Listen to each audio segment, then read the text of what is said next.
పలకరించాలంటే జైరాంజీకి, వీడ్కోలు పలకాలంటే రామ్ రామ్, ఆశ్చర్యానికి అయ్యో రామ, ఆక్రోశానికి రామ రామ, ఆనందం పెళ్ళుబికితే జై శ్రీరామ్, ఆకలేస్తే అన్నమో రామచంద్ర.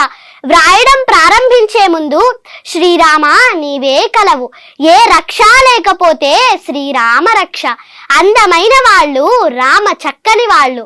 రాజు ఎలా ఉండాలంటే రాజారాం, భర్త ఎలా ఉండాలంటే సీతారాం, కొడుకు ఎలా ఉండాలంటే దశరథరాం, అన్న ఎలా ఉండాలంటే సౌమిత్రిరాం, స్నేహితుడెలా ఉండాలంటే మారుతిరాం, పాలకుడికి పర్యాయ పదం అయోధ్యారాం, వీరుడెలా ఉండాలంటే కోదండరాం, పోషకుడెలా ఉండాలంటే కారుణ్యరాం, కష్టాల్లోనూ ఆనందంగా ఎలా ఉండాలంటే ఆనందరాం.